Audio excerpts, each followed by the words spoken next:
E aí, pessoas, como vocês estão? Tudo bem? Espero que vocês estejam bem, né? Vamos dar continuidade ao nosso estudo de cinética química, tá? Só para você se localizar, a gente já teve duas aulas nessa parte de cinética química. Tivemos a aula sobre velocidade média e tivemos a aula sobre teoria das colisões, que é essencial para que você entenda bem a aula que eu vou dar hoje. Então, se você não assistiu a aula sobre teoria das colisões, vai lá, assiste o vídeo sobre teoria das colisões aqui no canal e depois volta aqui para a gente poder aprofundar essa parte de alteradores de velocidade, né?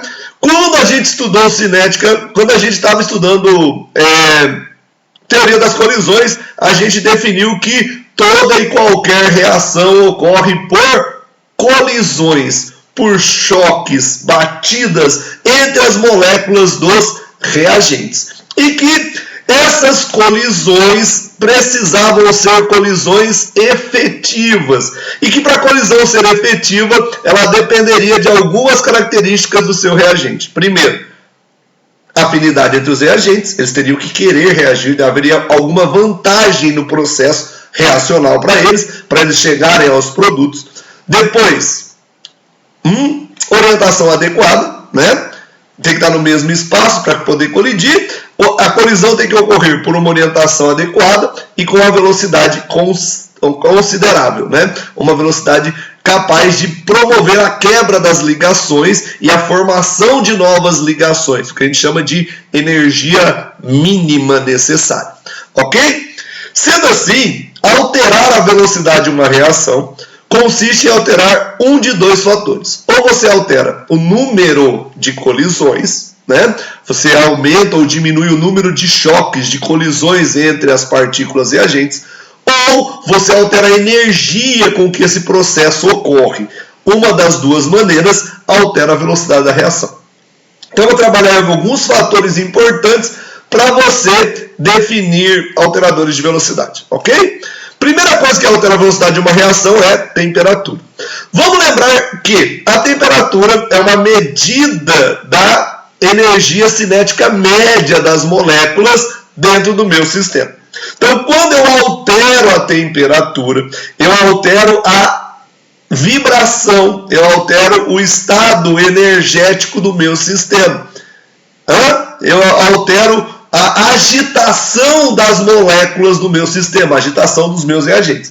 Se as minhas moléculas estão mais agitadas, as colisões ocorrerão com uma frequência maior e com uma energia também maior. Então, a chance de eu atingir a energia mínima necessária nessa colisão para que a reação ocorra é maior. Então, a temperatura aumenta a fração do total de moléculas, a parte do total de moléculas que tem energia mínima suficiente para reagir. Vou demonstrar isso para você na forma de um gráfico que traz para a gente o número de partículas com certa energia, tá? E a energia cinética média das partículas.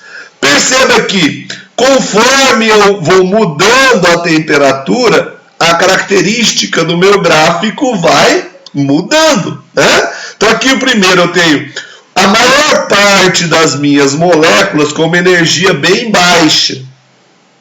A energia cinética da maioria das minhas moléculas é muito baixa. E todas as moléculas estão abaixo do meu limiar de energia, que seria a energia de ativação, a energia mínima necessária para que a reação ocorresse. Então, nesta temperatura T1, nenhuma das moléculas tem energia suficiente para reagir. Então, na temperatura T1, essa reação não ocorre. Quando eu aumento a temperatura, eu desloco o meu gráfico, fazendo com que a energia cinética média das minhas moléculas fique maior. Eu tenho um número menor de partículas com essa quantidade média de energia, porque eu desloquei o meu gráfico para uma energia maior. A T2 é maior que a T1. Ok? E agora eu tenho uma pequena porção das minhas moléculas aqui, ó, que tem energia suficiente para reagir. Essa reação vai ser bem lenta, porque o número de partículas que eu consigo fazer reagir, que tem energia suficiente para a colisão ser efetiva, é pequeno. Eu vou aumentando a temperatura, ó, eu tenho o gráfico T3, tá vendo? Eu aumentei a temperatura, eu desloquei o gráfico ainda mais para cá, ainda fiz com que a energia cinética das moléculas aumentasse, o que indica que a T3 é maior do que a T2. E agora eu tenho um número maior de moléculas com energia suficiente para reagir. Se eu tenho mais moléculas com energia suficiente para reagir, é mais fácil da reação ocorrer. Consequentemente, ela deve ocorrer a uma velocidade maior. E até 4 maior ainda. Beleza? Então isso é o que a temperatura faz com o meu sistema. Ele aumenta a energia cinética das moléculas e faz com que as moléculas passem a ter uma maior quantidade de moléculas com energia suficiente para a reação ocorrer. Seguimos então falando sobre temperatura, né? A temperatura, como ela altera a velocidade da reação, ela estabelece um padrão para essa alteração e esse padrão foi chamado de lei de Van Hoff. A lei de Van Hoff estabelece que, na maioria das reações, tá? Na maioria dos processos cinéticos, a cada aumento de 10 graus Celsius na temperatura, 10 graus apenas de aumento na temperatura, dobra-se a velocidade da reação.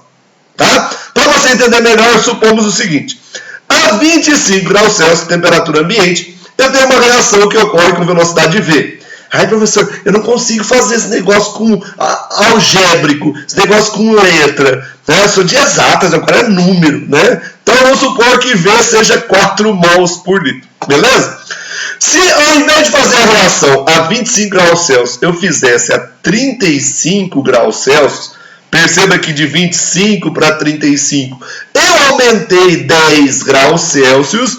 Ao aumento de 10 graus Celsius, a velocidade dobra.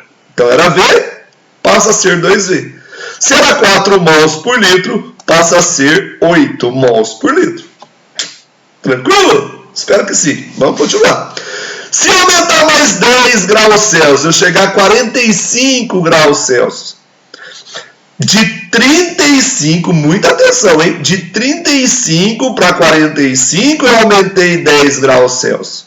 E quando eu aumento 10 graus Celsius, eu dobro a velocidade que eu tinha. Se a velocidade era 2V, ela passa a ser 4 vezes.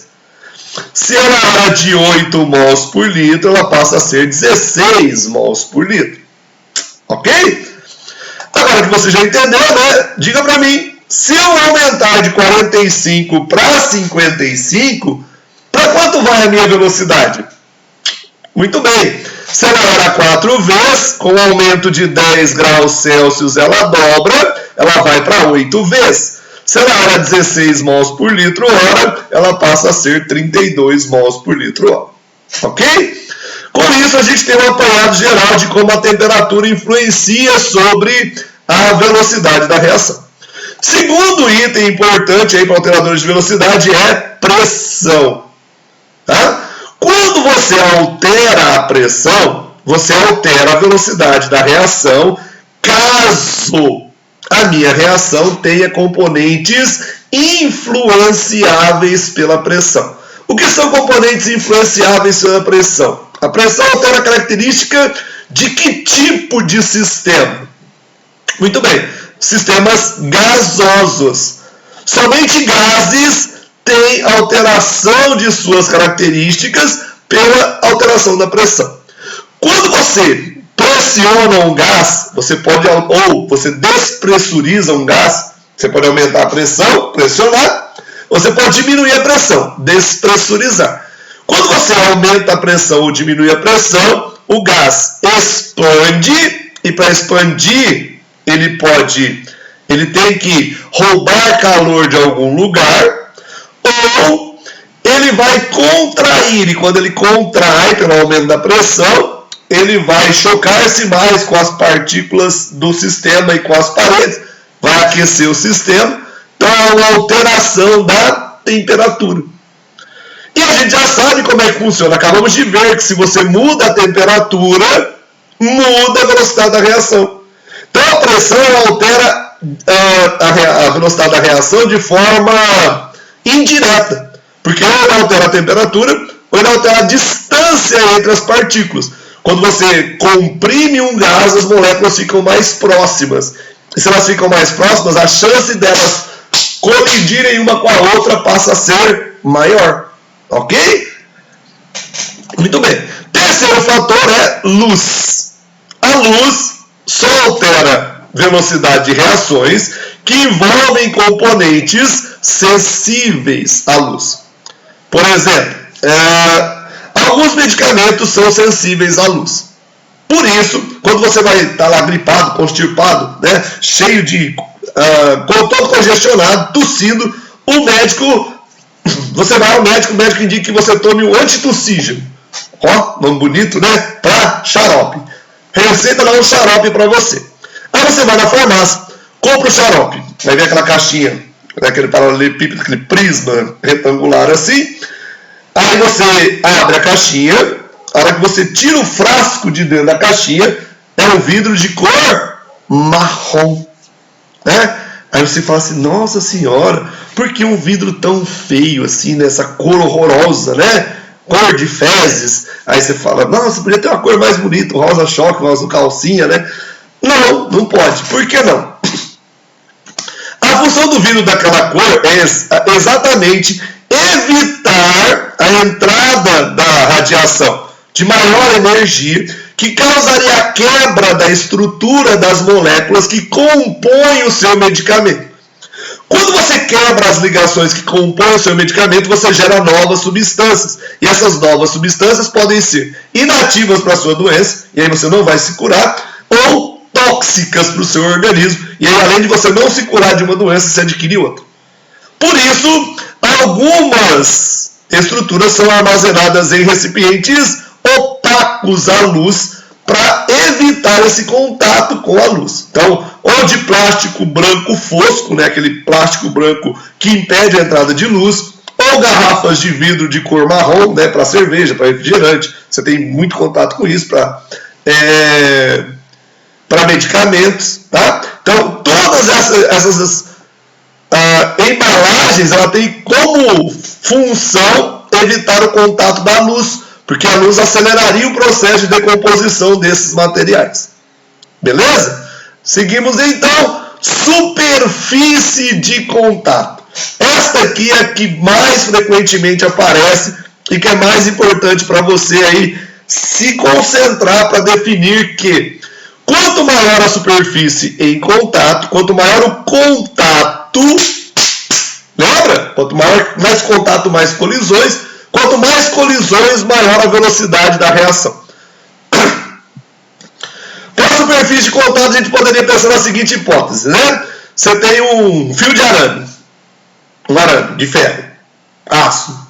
Aí você pega uma ponta, segura uma ponta, põe a outra no fogo, para ver se pega fogo. Segura lá, aí não pega fogo. Além disso, você queima o dedo. Eita porra. Né? Vamos supor que você pega as duas pontas do seu arame de ferro, né, seu arame, coloca uma no rabicho, no engate de um Fusca e outro no outro engate, e amarra bem e posiciona um Fusca em cada direção. Faz o Fusca se deslocar em cada direção. Isso vai esticando o seu fio de ferro, esticando. Uma característica do metal é ele ser dúctil, né? Ele produzir fios cada vez mais finos. Ele vai esticando até ficar bem fininho. Aí você tá nos Fuscas, pega esse fio que está enorme agora e bem fininho, enrola, e você tem isso aí, palha de aço. Aí você põe a palha de aço em contato com o fogo, aí ela pega fogo, aí você começa, não, cuidado para não queimar o cabelo, né? O cabelo pega fogo, você vai cuidar. Aí você tem o mesmo material, que é o mesmo arame, só que agora você esticou ele. O que você fez? Aumentou a superfície de contato do ferro com o oxigênio. E com isso você aumentou a velocidade da reação, a velocidade da oxidação. Tranquilo? Ou você saiu, tomou umas biritas, né? Agora não pode sair, não pode tomar birita, tomou birita em casa mesmo, né? Tá lá em casa, e aí você teve uma azia, uma má digestão, foi procurar um antiácido, né? Um efervescente. Aí chegou lá, meio embriagado, na caixinha de remédio, achou 2 efervescentes, um em comprimido, um em pó. Tá ruim mesmo, você falou assim, Na dúvida, vai os dois. Você pegou 2 copos com água, em um deles você jogou o comprimido e no outro você jogou o pó. Mesma quantidade de água, mesma temperatura. Um comprimido, um em pó. Quem efervesce primeiro? É óbvio, né? O em pó. Por quê? Porque o comprimido, a parte dele que entra em contato com a água para promover a reação é apenas a parte externa. Então a reação ocorre na parte externa, na superfície que está em contato, e vai continuando até dissolver todo o comprimido, mas só a parte que está em contato é que vai reagindo. Quando você joga o pó na água, qual é a parte que entra em contato com a água? Toda. Como todo o pó entra em contato com a água ao mesmo tempo, a velocidade da reação é muito maior. Então, quanto mais pulverizado, quanto mais em pó estiver o reagente sólido, maior a velocidade da reação. Ok? Tranquilo? Espero que sim, espero que vocês estejam entendendo, curtindo o vídeo. Não esqueça de divulgar o canal, não esqueça de acionar o sininho das notificações, tá? E curtir o vídeo, para você me ajudar aí a manter o canal e trazer sempre novos vídeos para você poder estudar nesse período de quarentena aí, ok? Energia de ativação, a gente já estudou na aula sobre teoria das colisões, né? Lá na aula sobre teoria das colisões, a gente viu que quanto maior a energia de ativação, quanto maior o patamar que eu tenho que vencer para que a reação ocorra, quanto mais energia o meu sistema tem que acumular para que a reação ocorra, a reação se torna mais difícil. Eu levo mais tempo para acumular essa energia, a velocidade da reação é menor. E descobrindo isso, né, a gente chega ao 6º item que altera a velocidade da reação, o penúltimo alterador de velocidade, mas o último desse vídeo, porque eu precisarei de um vídeo só para falar do último, que será concentração de reagentes, tá bom? Mas, 6º, catalisador. O que é o catalisador? O catalisador é uma substância química que, adicionada à reação, aumenta a sua velocidade. Muita atenção que fazer a catalisador aumenta a velocidade da reação. É relativo, porque temperatura aumenta a velocidade da reação. E não é catalisador, porque não é substância química.